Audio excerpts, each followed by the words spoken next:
Well, come on then, sugar. Don't just stand there letting the bugs and screen doors get a tear in it anyway, just like everything else around here.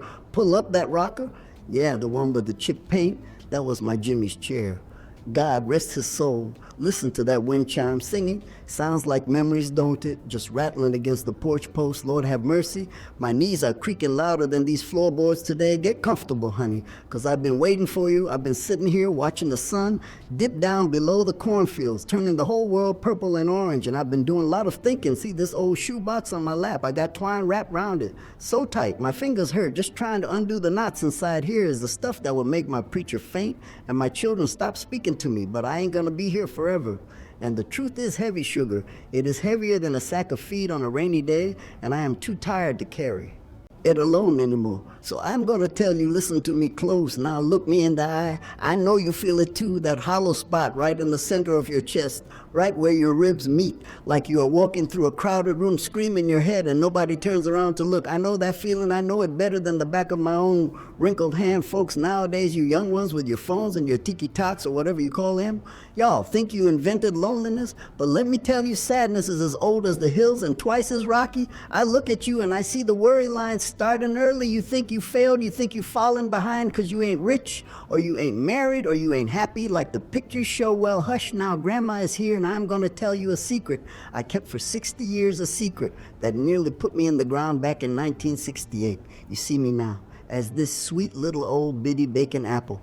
He has a knitted sweater smelling like lavender and dust, but you don't know the storm that lives in my blood. You don't know that one night in the dead of winter with the Vietnam War blaring on the radio and the snow peeling up against the door, I packed a suitcase and I stood in the hallway with my hand on the doorknob shaking like a leaf in a tornado. I was gonna leave him, sugar. I was gonna leave the love of my life and run into the dark because I was so broken. I thought I could never be fixed again. I never told a soul, not even Jimmy, not even when he was laying in that hospital bed holding my hand, taking his last breath. I let him believe I was always strong. I let him believe I was always strong. I let him believe I was a rock, but I wasn't no rock. I was sand just slipping away. So you sit still and you listen, because if you think your life is over because of a breakup or a lost job or a bad month, you are wrong.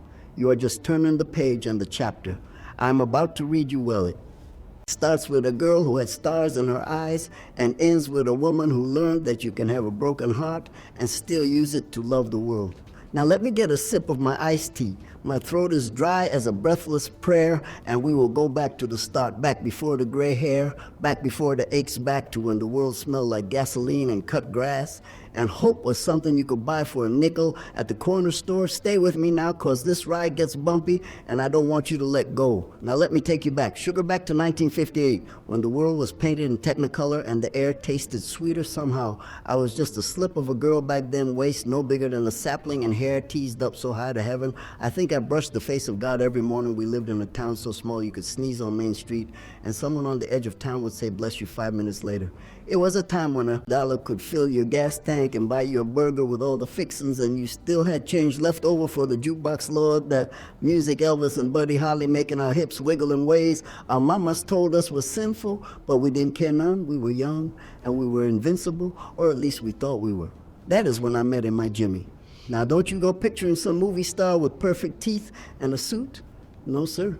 Jimmy was rough around the edges. He was a mechanic down at Miller's garage, and he always smelled like Old Spice and motor oil.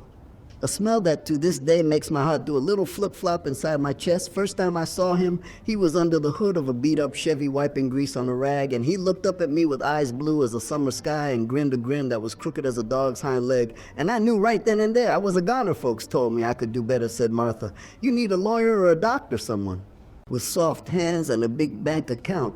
But I didn't want soft hands, sugar. I wanted hands that could fix things, hands that were strong enough to hold me when the world felt like it was spinning off its axis. And Jimmy, well, he had those hands. We didn't have much money. Lord, we were broke as a joke most days, but we were rich in ways you can't put in a bank. We spent our Friday nights at the drive and squeezing 6 of us into a car meant for 4 sneaking in popcorn. 'cause we couldn't afford the concession stand laughing until our ribs ached and stealing kisses when the movie got boring. It was a golden haze, honey. Everything felt shiny and new like the chrome on a Cadillac bumper. We got hitched in the spring of '60 with nothing but a promise and a borrowed dress. The church was hot and the flowers were wilted, but when I said I do, I meant it with every fiber of my being. We moved into a little shotgun shack on the edge of the creek. It was a fixer-upper. All right, the roof leaked when it rained and the wind whistled through. The cracks in the walls like a ghost trying to get warm, but we made it ours. Jimmy worked double shifts, fixing transmissions, and I took in sewing, and we scraped together every penny to buy paint and lumber. I remember painting that kitchen yellow bright as a dandelion, thinking this is it, this is the American dream, just me and him, and a percolator on the stove popping away. We were building a life sugar brick by brick, dream by dream, and then the best news came. I remember sitting on the edge of the bathtub, staring at that little pink line, feeling like my heart was gonna burst out of my chest. We were gonna have a baby, a little piece of us to bring into this world. When I told Jimmy, he cried big silent tears, just held me so tight. I thought he'd crack a rib, saying he was gonna be the best daddy that ever walked the earth. We started fixing up the spare room, getting a crib that had been passed down through 3 cousins, sanding it down, painting it. Why talking about names? If it was a boy, maybe James Jr. If it was a girl, maybe Sarah Jean. We were floating sugar, just floating on a cloud of happiness so high up we couldn't see the ground. We couldn't see the storm clouds gathering on the horizon, dark and angry. We didn't pay much mind to the news back then. The newspapers were just for wrapping fish, and the radio was for music, but slowly the voices on the news started getting louder, talking about a place called Vietnam, a place we couldn't even find on a map, talking about communism and domino theories and Uncle Sam needing good, strong boys to go fight for freedom. It felt far away, like a bad dream happening to someone else in another world. We thought we were safe in our little yellow kitchen with our baby on the way, and our love, that felt like a fortress. But sugar life has a way of sneaking up on you and knocking the wind out of your lungs when you least expect it, that golden haze. Was just the calm before the hurricane, and we were just 2 kids dancing on the edge of a cliff, thinking we knew how to fly, not knowing that gravity was waiting to pull us down hard and fast, not knowing that the boy with the grease on his hands and the crooked smile was about to be asked to do things that would steal the light right out of his eyes and leave us both grasping for shadows in the dark. One day, the mailman came whistling up the walk, just like any other Tuesday. Blue jays were squabbling in the oak tree, and I was wiping flour off my hands onto my apron, thinking about supper. But when I saw that envelope in his hand, felt like the temperature dropped 20 degrees in a split second. It was thin, just a thin piece of paper, but it weighed more than the world greetings. It said, "Greetings from Uncle Sam, telling my Jimmy his country needed him, telling him to pack a bag and leave the life we just started building." I remember the silence that fell over our house that night. It was a heavy silence, thick enough to choke on. We didn't cry, not then. We just held on to each other on the porch, swing watching the fireflies, trying to memorize the way the other one breathed the day he left at the Greyhound station. I promised I would write every day, and I did. I wrote about the garden and the baby kicking and the price of milk, trying to keep him tethered to home, trying to remind him. There was a world that wasn't burning, but his letters, Lord, his letters started changing. At first, they were full of jokes about the bad food and the humidity, but then the ink started looking shaky, like his hand couldn't stop trembling. He stopped asking about the truck and started writing about the rain, how it never stopped, how the mud smelled like copper and rot. He wrote about boys we knew from high school, boys who played football and bagged groceries, getting sent home in pine boxes, and then the letters stopped coming for weeks at a time, and I would pace the floorboards all night, clutching my rosary, waiting for a car to pull up in the driveway, terrified there would be 2 men in uniforms coming to tell me my world had ended. When he finally came back in '68, he walked off that bus, and I ran to him expecting to feel my Jimmy, but the man I hugged was made of wire and bone. He felt brittle like dried kindling, and when he looked at me, his eyes were 2 black holes staring right through me like he was looking at a ghost over my shoulder. That is what they call the 1,000-yard stare and sugar. It is the scariest thing a woman can ever see in the man she loves. He was home, but he wasn't here, not really. He left part of his soul in that jungle, and he brought the war back with him into our little yellow house. The nightmares started the first week. He would scream in his sleep, sounds not human, sounds like a wounded animal caught in a trap. And he would wake up soaking wet, shaking so hard the bed rattled, reaching for a rifle that wasn't there. I tried to hold him, tried to soothe him like a baby, but he would flinch away from my touch like I was 5, folks. Didn't talk about PTSD back then. They didn't have therapists or support groups. They just called it shell shock or nerves and told you to be a good wife and stand by your man, told him to be a man and get over it. So we suffered in silence behind closed curtains, hide the whiskey bottles, hide the bruises on the wall where he punched the sheetrock because the car backfired outside and he thought we were under attack. And here's the secret sugar. Here's the part that eats me up inside the part. I never told a living soul one night in November when the sleet was hitting the windows like bullets and Jimmy was passed out in the chair again, smelling of stale beer and misery. I broke. I just broke. I went to the bedroom and I pulled out this very suitcase. I dragged it onto the bed and I started throwing my clothes in it. I was crying so hard I couldn't breathe, just heaven gasped, thinking I can't do this anymore. I am 24 years old and I'm dying in this house. I'm living with a stranger and I'm scared all the time. I packed that bag zip tight and I put on my coat and I walked to the front door.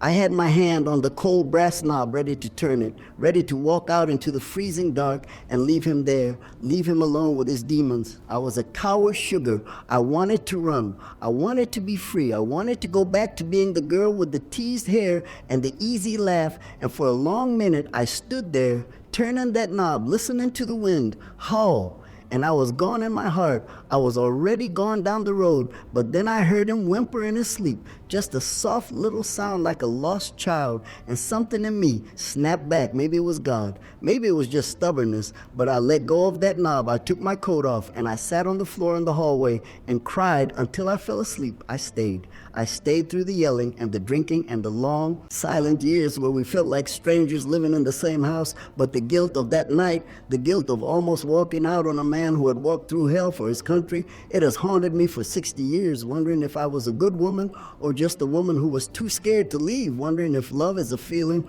or if it is just a decision you make over and over again when you want to quit. Cause, let me tell you, sugar love ain't always pretty flowers and romance. Sometimes love is just grit. Sometimes love is just standing in a hallway with your coat on and deciding not to open the door. You think the war was the hardest part, don't you, sugar? You think dodging bullets and nightmares is the worst life can throw at you, but you are wrong. See, we survived that darkness, me and Jimmy. We clawed our way back to the light inch by bloody inch. We raised our babies. We paid off that mortgage. We put a little money away every month in a coffee can. And then in the bank, thinking we were smart, thinking we were safe, we got old together, watching our hair turn to snow and our skin get like crepe paper. And we thought we had crossed the finish line. We thought we could finally rest, sit on this porch and drink iced tea and watch the sun go down without worrying about the wolf at the door. But life, Lord, life has a wicked sense of humor. Sometimes fast forward to 2008. You remember that, don't you? Or maybe you were just a little thing. But for us, it was like the ground opened up and swallowed us whole again. It wasn't guns this time. It was greedy men in high towers playing poker with our lives, wearing fancy suits and smiling on the TV while they stole the food right off our table. We watched our retirement fund, that nest egg we slaved 40 years for, just evaporate like mist on a hot morning. Poof, gone. Just numbers on a screen. Turning red, Jimmy, he was proud. See, a man of his generation, his whole world that tied up in being the provider and keeping us safe. And when the money when the bill collector started calling at dinner time, ringing and ringing like alarm bells, I saw that light in his eyes flicker again. He started lacing up his work boots again at 70 years old, trying to find work in a world that don't want old men trying to fix trucks when his hands were shaking with arthritis. The stress sugar, it is a silent killer. It creeps into your veins like poison. One night, he just sat down in that chair right there, clutched his chest and looked at me with so much apology in his eyes, like he was sorry. He couldn't fix this one last thing, and then he was gone. Just like that, my rock, my Jimmy left me here alone in a house that suddenly felt too big and too cold. The bank took the truck. We sold the furniture to pay for the funeral, and there I was, 70-something years old, counting pennies to buy cat food and toast, sitting in the dark, cause I was scared to turn on the lights and run up the bill. That is a different kind of darkness, honey. That is the darkness of feeling useless, or feeling like you are just taking up space, waiting to die. I sat in this house for weeks, staring at the walls, thinking, why am I still here, Lord? Take me too. I'm tired, I'm broke, and I got nobody left to cook for. I was ready to lay down and just fade away. I really was. I stopped washing my hair, stopped answering the phone, just a ghost haunting her own life. But then one Tuesday, just a rainy, miserable Tuesday, I went out to the shed to find a hammer to fix a loose shutter banging in the wind, and I opened Jimmy's old red toolbox, smelled just like him, grease and peppermint, and right there on top of the wrenches was a piece of scrap paper, torn off an envelope with his chicken scratch writing on it. Just said, "Martha, don't forget to buy birdseed love, Jimmy." And I stared at that note and I started to laugh. I laughed until I cried standing there in the damp shed hugging a rusty hammer. 'Cause here he was gone to glory, but still reminding me to feed the birds, still reminding me that life goes on, that living things need tending to, and it hit me like a bolt of lightning. I ain't dead yet, sugar. I am cracked, yes, I am chipped and worn down, but I ain't dust, not yet. I wiped my face on my sleeve and I went to the store and I bought that birdseed and I came home and I baked a loaf of bread, not because I was hungry, but because the house needed to smell like life again. I realized that if I could survive the war and the silence and the hunger, I could survive being alone. I realized that resilience ain't about never falling down. It is about how many times you can scrape your knees and stand back up, spitting blood and smiling at the devil. I decided right then and there I wasn't going to let the world forget me. I wasn't going to let the grief win. I was going to live sugar. I was going to live for me and for Jimmy and for every woman who ever had to stitch her life back. Together with nothing but hope and a needle and thread. So here I am, 82 years old, sitting on this porch, watching the fireflies dance in the dark. My hands are gnarly as old tree roots, and my back hurts when it rains. But sugar, I'm still here. And that is the victory, I'm still here. Listening to the crickets and tasting the sweetness of this tea, you look at me and you see an old woman, but I look in the mirror and I see a survivor. I see a girl who loved and lost and kept breathing anyway. That grief, it never really leaves you. It just changes shape at first. It is a boulder crushing your chest so you can't draw air. But after a while, it becomes a pebble in your pocket, sharp and hard. But something you can carry with you, something you can rub with your thumb when you need to remember. It becomes a part of who you are, like the color of your eyes or the way you laugh. And now I'm looking at you, sugar. Yes, with the glow of that screen on your face. No, you are scared. I know you look at the news and the wars and the prices of everything and you feel like the sky is falling. I see you panicking, wondering if you will ever own a home or if you will ever find a love. That last wondering if the world is going to burn down before you get a chance to live in it. But hush, now listen to your grandma. You come from a long line of tough people. You got the blood of survivors running through your veins. Your ancestors lived through plagues and wars and famines and depressions, and they didn't just survive, they danced and they sang and they made babies and they built things. And that same grit is inside you right now waiting to be used. So don't you dare give up, don't you dare let the darkness win. You stand up straight and you look the world in the eye and you say, I am still here, I'm still trying you. Find your joy in the small things, sugar in a hot cup of coffee, in a good song and the smell of rain on hot pavement cars. That is where the magic is hiding. Hard times don't last, honey, but tough people do, folks. Like us, we bend like the willow tree in the storm, but we do not break now. I am getting tired and my stories are running dry, but I want you to do something for me. If any of this made you feel a little less alone, if any of this made you feel a little stronger, you share this with someone who needs it, you pass it on like a warm blanket in a cold winter, because we are all just walking each other home in the dark, ain't we? So go on now, get out there and live your life, make it a good one, and remember, even when the night is blackest, the sun is always coming up in the morning, always I love you, sugar. You be good now.